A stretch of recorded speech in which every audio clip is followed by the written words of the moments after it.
కవితమ్ము బంగారు కవితమ్ము కల్వాకుంట కవితక్కను బొమ్ము బతుకమ్మ.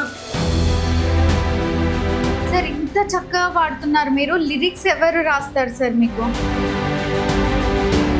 వాగ్గేయకార అంటే ఒక వాగ్గేయకారుడు అంటే ఒక పాట తనే ఎవడైతే రాసుకుంటాడో, తనే ఎవడైతే మ్యూజిక్ చేస్తాడో, తనే ఎవడైతే ఇంత టాలెంట్ ఉంది కానీ సక్సెస్ అవ్వలేకపోయారు అని విన్నాము. సో మీరేం కోరుకుంటున్నారు అసలు?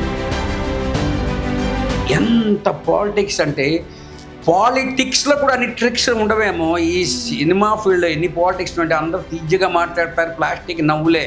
మనసులో మటుకు ఎవరికి హెల్ప్ చేసేయాలని ఇది లేదు, వాళ్ళని హెల్ప్ చేసుకుంటారు. డబ్బున్న వాళ్ళు చేస్తారు, లేకపోతే పొలిటికల్ బ్యాక్ ఉన్నవా అంటే పొలిటికల్ చెప్తే ఎవరికి కాదండు. మన సినిమాలో కొందరు పొలిటికల్గా వచ్చారు, ఎవరు నోరు మూసుకున్నాడు. ఎందుకంటే వాళ్ళకి ఇది ఉంది, జులుం చేసి పెట్టుకోరా అంటే పెట్టుకుంటారు వాయిస్ ఏజ్డ్ అయిపోయింది అని అంటున్నారు. ఏంటి వాయిస్ ఏజ్ అని ఎలా ప్రూవ్ చేస్తావు? అరే హీరోలు టాప్ పెద్ద హీరోలకి మేకప్లు చేసి విగ్గులు పెట్టేసి అన్ని చేసి చేస్తున్నారు, మరి అది చూస్తున్నారు. పాటకాడికి ఏంటది?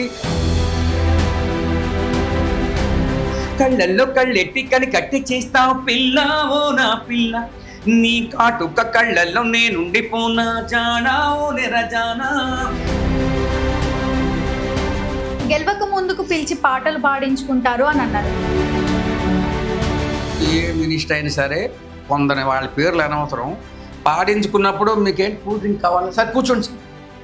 గెలిచేసిన తర్వాత సెక్యూరిటీ అక్కడే ఆపిస్తాడు. మన దౌర్భాగ్య ఇండియన్ దౌర్భాగ్య పారం కంట్రీస్లో అది లేదు.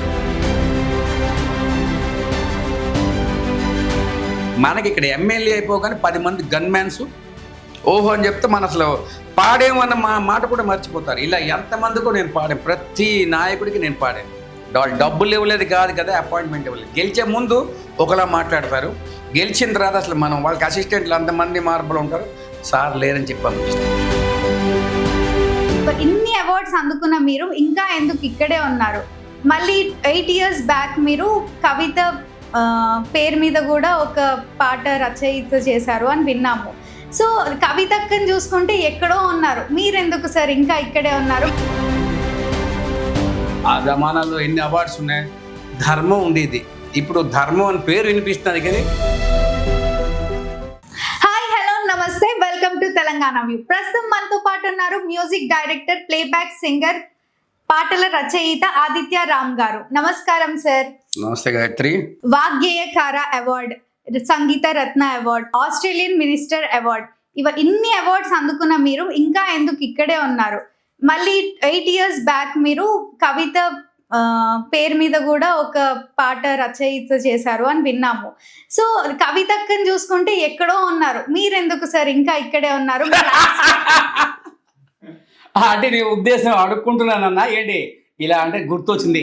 ఇంత కూరుంటే అమ్మో, ఇంత భూ ఉంటే అమ్మో, నీ కడుగున బిడ్డలు సల్లంగుండ తల్లో దండం పెడతా అమ్మో అమ్మ అమ్మ అమ్మ అమ్మో అమ్మో తల్లో అంటే ఇలా అడుక్కుంటున్నాను అర్థమా? ఎవడు ఏది అవకాశం అయిపోతున్నాను, ఏం చేయమంటావు? ఆ జమానాల్లో ఎన్ని అవార్డ్స్ ఉన్నాయి, ధర్మం ఉండేది. ఇప్పుడు ధర్మం అని పేరు వినిపిస్తుంది కానీ. అంటే సార్ ఇప్పుడు 8 ఏళ్ల క్రితం ఒక బతుకమ్మ పాటలో కవితని ఇన్వాల్వ్ చేసి ఒక పాట పాడాను అని అన్నారు. ఆ పాట ద్వారా కూడా మీకు ఏం డబ్బులు రాలేదా? డబ్బులు సంగతి అడిగే ప్రశ్న లేదు, అది మనం ఉంటుంది. పిలిచి మీతో మాట్లాడిందా? మా కవిత ఎప్పుడైనా పిలిచి మిమ్మల్ని మాట్లాడిందా? మొట్టమొదట వెళ్ళినప్పుడు పాట ఎలక్షన్స్ ముందు వెళ్ళాం, కలిసి మాట్లాడే అంత. కవిత గారే కాదు, ఏ మినిస్టర్ అయినా సరే కొందరి వాళ్ళ పేర్లు అనవసరం, పాడించుకున్నప్పుడు మీకేంటి కూల్ డ్రింక్ కావాలి సార్ కూర్చోండి సార్. గెలిచేసిన తర్వాత సెక్యూరిటీ అక్కడే ఆపిస్తాడు. మన దౌర్భాగ్య ఇండియన్ దౌర్భాగ్య పారం కంట్రీస్లో అది లేదు. నేను కరెక్ట్ చెప్తున్నా. ఫారెన్ కంట్రీస్లో ఒక ప్రైమ్ మినిస్టరు అందరితో పాటు బస్సులోకి వెళ్తాడు, ఒక ప్రెసిడెంట్ ఆడియన్స్తో పాటు బస్సులో వెళ్తాడు, మామూలు బస్సులో. మనకి ఇక్కడ ఎమ్మెల్యే అయిపోగానే 10 మంది గన్మ్యాన్స్ ఓహో అని చెప్తే మన అసలు పాడేమన్న మాట కూడా మర్చిపోతారు. ఇలా ఎంతమందికో నేను పాడాను, ప్రతి నాయకుడికి నేను పాడాను.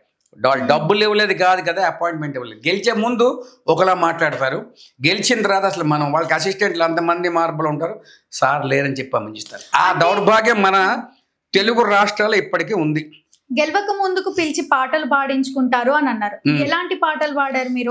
ఒకటి చెప్పండి. ఎన్నో పార్టీలకు రాశాను. అట్లా కాంగ్రెస్ కి పాడాను, Hmm. అదెవరు మన ఒక పాట మా కోసం వినండి పాడండి. పాడతాను. కాంగ్రెస్ పాడాను, బీజేపీ, అన్ని నా సొంత డబ్బులు, ఒక్కడొక పైసా ఇవ్వలే. ఛాలెంజ్ చేస్తున్నా, ఎవ్వడం నాకు ఒక పైసా ఇవ్వలే. పంపు కూడా ఇస్తాను, నువ్వు ఇంద్రుడు చంద్రుడు అంటారు, పాడిస్తారు. మనకేంటి సంగీతం మీద సాహిత్యం మీద మక్కువ ఎక్కువ ఉంది కాబట్టి మనం ఏంటి అప్పటికప్పుడు చాలా మంది ఏంటంటే పాట రాసి అంటే చేస్తాం సార్, కొంచెం మూడు రావాలి సార్, అక్కడెక్కడో అకామిడేషన్ ఇవ్వాలి, కొంచెం ఏదో చొక్కేసుకోవాలి, అది వేసుకోవాలి, అది వేసుకోవాలి అంటారు. మన అలా కదా స్పాంటేనియస్గా ఇప్పుడు ఏ కాన్సెప్ట్ చెప్తే అరగంటలో పాట రెడీ చేసి నేను పాడి ట్యూన్తో సహా వినిపిస్తాను విత్ మ్యూజిక్. అలా ఎవరు చేయరు. అలా బిల్డప్ ఇచ్చిన వాళ్ళే లోకం నమ్ముతున్నది, రియాలిటీగా ఉన్న వాళ్ళే నమ్మటం లేదు. అది మన తాలూకా ఏ ఇండస్ట్రీలోనే, ఫిలిమేనే కాదు, ఎక్కడ ఎవడు ఎంత బిల్డప్ ఇస్తాడో వాళ్ళు నమ్ముతారు. అది మన దౌర్భాగ్యం అంతే. ఒక్కటి కాంగ్రెస్ మీద అయినా బిఆర్ఎస్ మీద అయినా ఒక పాట పాడండి. ఇది తెలుగుదేశం ర్యాలీ, ఇక కాంగ్రెస్ ఖాళీ, మరోసారి ముఖ్యమంత్రిగా సంతకం పెట్టేందుకు చంద్రబాబు పట్టుకున్న పసుపు కలం పాడి, ఇది తెలుగుదేశం ర్యాలీ అయ్యా అన్న, ఇక కాంగ్రెస్ ఖాళీ. రాఘవేంద్ర గారు విన్నారు, ఎవరు ఇది పాడారని అంటే తెలుగుదేశంకి సపోర్ట్ గా పాడాను, కాంగ్రెస్ కూడా పాడాను. ఎవడబ్బా మన దేశం, ఇది అందరూ అంటారా, ఉన్నవాడు పైకి వెళ్తూనే ఉంటాడు, లేనివాడిని తొక్కిస్తూనే ఉంటాడు. ఇది ఫ్యాక్ట్. ఎవడి కోపం వస్తారా అని ఫ్యాక్ట్ ఇది. ఎందుకంటే మరి ఇంత టాలెంట్ ఉంచుకొని ఎవడు గుర్తించలేదు? తెలుగు ఇండస్ట్రీ ఎందుకు గుర్తించలేదు? నేను ఇన్ని సంవత్సరాలు ఇక్కడ ఉన్నాను కదా, ఇప్పుడు అడగచ్చు నాకు రాదండి, అరే ఎంఏ మ్యూజిక్ ఎంతమంది మ్యూజిక్ డైరెక్టర్ నేను పాడ సని సని సరి సరి దబ మగ మని సని దబ మగ దబ గని దబ మగ మని సని దబ మగ. ఏ మ్యూజిక్ డైరెక్టర్ ఫాస్ట్ పాడమను ఛాలెంజ్ చేస్తున్నాం, ఓపెన్ ఛాలెంజ్. మ్యూజిక్ డైరెక్టర్లకి ఎవరేమనుకున్నా పర్లే, వాళ్ళు నాకు ఛాన్స్ ఇస్తారని ఏమి ఊడి పొడిచేదని లేదు. ఒక మ్యూజిక్ డైరెక్టర్కి నాలాంటి సింగర్స్ ఎంతమంది ఉన్నారా? బాబు అన్న నమస్తే సార్, నమస్తే సార్, ఒక ట్యూన్ ఉంటుంది వాడే చెప్తాడు, కీబోర్డ్ చేస్తాడు. మ్యూజిక్ డైరెక్టర్స్ ఎంతమందికి సాంగ్ ఇలా పాడగలరు? క్లాసికల్ పాడమని చూద్దాం, ఒక ఫోక్ అయినా పాడమని చెప్పండి. అంటే ఒరిస్సా నుంచి మీరు ఇక్కడికి వచ్చి తెలంగాణకి ఇంత చక్కగా తెలుగు పాటలు పాడుతున్నారు అంటే ఎవరు గుర్తించలేకపోయారు మిమ్మల్ని, చెప్పాల్సి గుర్తించలే, ఛాన్సెస్ కూడా ఇవ్వలేదు అని అంటున్నారు.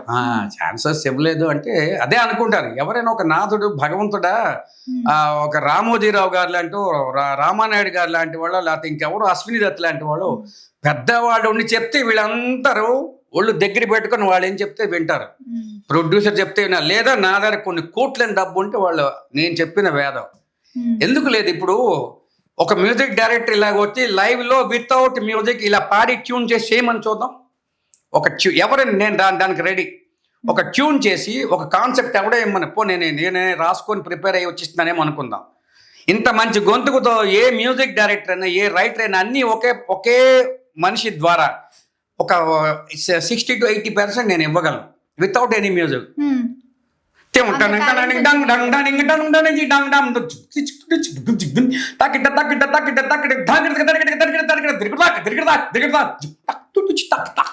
ఇవన్నీ పెడుతూ నోట్తో వాళ్ళకి వినిపించి 60% ఆఫ్ ది వాళ్ళకి అండర్స్టాండింగ్ వచ్చేస్తారు. మ్యూజిక్ డైరెక్టర్ కీబోర్డ్ ప్లేయర్ అండి, కీబోర్డ్ ప్లేయర్స్ మెయిన్, వాళ్ళకి దండం పెడుతున్నారు. వాళ్ళ పేరు ఎవడు బయటకు తీసుకురాడు తెలుసా? మ్యూజిక్ అని చేసేది అన్ని మ్యూజిక్ డైరెక్టర్ ఇస్తే కీబోర్డ్ మెయిన్ చేస్తారు, దానికి ప్రోగ్రామింగ్ అంటారు. తర్వాత అన్నీ చేస్తే కదా ఈ హీరోలకి పేర్లు అన్నీ చేస్తే మ్యూజిక్ డైరెక్టర్లు. కానీ ఏంటంటే ఎవరు ఏంటంటే అవసరం వస్తే వాడుకుంటారు, తర్వాత వదిలేస్తారు తప్ప. ఎందుకంటే దీంట్లో కూడా చాలా ఉన్నాయి, ఇంకా నేను అవన్నీ కొన్ని పబ్లిక్గా చెప్పకూడదు. రియల్ టాలెంట్గా ఉన్నవాడు ఎప్పుడు ఉంటుంటారా, ధర్మో రక్షతి రక్షిత అంటారు, అందరూ అద్భుతం చెప్తారు. ఆ ధర్మాన్ని ఎవడైతే ఉంటాడో ఆ ధర్మం అన్నది అది తెలిసేసే వరకు ఒక జీవితం సరిపోదు. ఆ ధర్మం ఏలుతుంది. ఎవడు అధర్మంగా ఎంత కాంట్రవర్సీగా ఎంత అద్భుతంగా మీటింగ్లు ఇచ్చి చేస్తే వాడిని నమ్ముతున్నారు. ధర్మంగా చెప్పిన వాడిని ఎవరు నమ్మరు. యుగ ధర్మం ఏం చేస్తాం, లేదా డబ్బు ఇస్తే రకరకాలు చెప్పించుకుంటే అదే నిజం అనుకుంటారు. కానీ నిజం ఎప్పుడు సత్యం, కానీ లేటుగా తెలుస్తుంది. సో ఇప్పుడు ఏంటంటే నాకు ఎవరు ఛాన్స్ ఇచ్చినా ఇవ్వకపోయినా తెలుగు ఇండస్ట్రీ ఒకటే కాదు కదా, తమిళనాడు ఉంది, కన్నడ ఉంది, మలయాళంలో మహామహులు నా పాట విని హక్ చేసుకున్నాను. ఎవరు తెలిసినా అదండి, ఇది పాడేది ఎవరంటే, ఓ చెలియా నా ప్రియ సఖియా చైజారెను నా మనసే అట్లా మలయాళం సింగర్ అండి ఉన్ని కృష్ణన్. ఇది ఎవరు పాడారని అడిగితే నేనే అంటే నేను என்ன சார் என்ன பிரச்சனை இருக்க சார் ఇందులో అంటే இல்லை பிரச்சனை இல்லை யார் మ్యూజిక్ అంటే నాంద పడిట్ గారు అంటే చెప్పి చాలా బాగుంది, నువ్వు అనుస్వరం వేసో వేరే రాగం కలిపి పర్లేదా అండి. సార్ ఇది త్యాగరాజ స్వామి వారి కీర్తనలు అయితే ఒక రాగంలో ఉండాలి, సినిమాకి అదేం పర్లేదు. తమిళ ఇండస్ట్రీలో మీకు ఛాన్స్ వచ్చింది. తమిళ్లో పాడాను, విషయం తెలిసిన తమిళ ఇండస్ట్రీలో నేను పాడాను. అంటే ఏంటి పాతా పాకురే సిరిచా సిరికిరే పేస మాటెంగిరే, నేను చిన్మయి డ్యూయెట్ పాడాను. ఏంటి ఎందుకు ఇలా చెప్తున్నానంటే తెలుగులో ఇంకో విషయం, నాకు యాక్చువల్గా నేను పుట్టింది ఒరిస్సాలోనైనా, ముందు తెలుగు మా ఇంట్లో అందరూ తెలుగు మాట్లాడుతాను, నేను తెలుగే.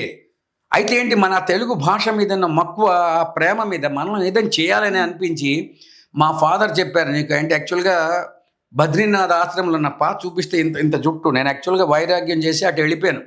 I don't want this bloody దీంట్లో ఇంట్రడ్యూస్ చేస్తే అంతా రాజకీయం, ఎవడికి ఎవడో నమ్మడం, తీజ్జగా మాట్లాడతారు, మొహం మీద ప్లాస్టిక్ నవ్వులు విసిరిస్తూ చేస్తారు, కానీ మనసంతా కల్మషమే, ఎందుకని వెళ్ళిపోదామని మా ఫాదర్ చెప్పారు.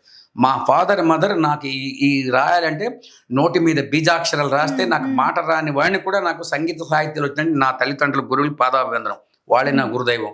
ఎందుకంటే నీకు ఇంకా కోరికలు ఉన్నాయి, నీకు సినిమా మీ కోరికలు పేరు ప్రతిష్టలు సన్మానాలు ఈ కోరికలు ఉన్నాయి, అక్కడికి వెళ్ళినా నువ్వు అక్కడ ఉండలేవు. అమ్మా నాన్న సపోర్ట్ చేశారు. సపోర్ట్ చేయడం కాదు, వాళ్ళ వల్లనే నేను ఇప్పుడు ఈ స్టేజ్లో ఉన్నానంటే ఈ పాట నాకు గౌరవం వస్తుందంటే నాకు సంగీత సాహిత్యాలు అసలు మాట కూడా వచ్చేది కాదు, ఇంకా అంత లౌక్యంగా మాట్లాడడం కూడా చేత కాదు. నాకు గుర్తింపు వచ్చిందంటే బికాస్ ఆఫ్ మై మ్యూజిక్, సాహిత్యం అండ్ పాట, భగవంతుడు ఇచ్చిన నా తల్లిదండ్రుల ద్వారా వచ్చిన ఈ గొంతుగ వలన పేరు ప్రతిష్టలు ఉన్నాయి. ఇప్పుడు ఏంటంటే ఇంకోటి ఫైనల్గా ఏం చెప్పడం అంటే, ఈ సినిమా ఫీల్డ్లో పాపులర్ అయితే కాదు, మహా పాపులర్గా ఉన్న వాళ్ళే కాలగర్భంలో కలిసిపోతున్నారు. ఫ్యాక్టా? అబ్దుల్ కలాం మించినవాడు ఎవడ మహామహుడు ఉన్నాడా? ఆయన చనిపోయిన తర్వాత ఇప్పుడు ఆయన గురించి ఎవరు అడుగుతున్నారా? ఎంఎస్ సుబ్బలక్ష్మి మించిన సింగర్ ఎవరు ఉన్నారా? ఎవరు? శ్రేయా ఘోషాల్ ఒకసారి ఫేస్బుక్లో వేసింది, పెట్టుకుంది queen of music. Clean of music అంటే నేను చెప్పాను, you are not the queen of musical.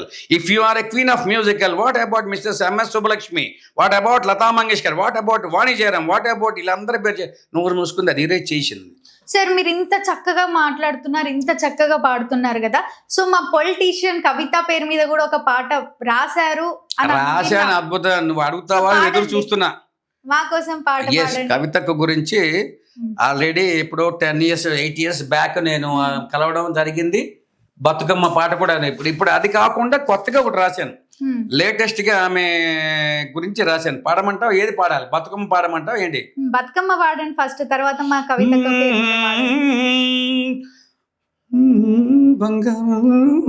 Bathukamma మాయమ్మ ఉయ్యాలో, బంగారు బతుకమ్మ ఉయ్యాలో, బతుకమ్మ మాయమ్మ ఉయ్యాలో, బంగారు బతుకమ్మ ఉయ్యాలో, నా నోము పండింది ఉయ్యాలో, నీ నోము పండింద ఉయ్యాలో, మా వారు వచ్చిండ్రు ఉయ్యాలో, మీ వారు వచ్చిండ్రు ఉయ్యాలో, పసుపు గౌరీ మాత ఉయ్యాలో, బతుకమ్మ పేర్చిండ్రు ఉయ్యాలో, బతుకమ్మ మాయమ్మ ఉయ్యాలో, బంగారు బతుకమ్మ ఉయ్యాలో, పైరులన్నీ కోతకొచ్చే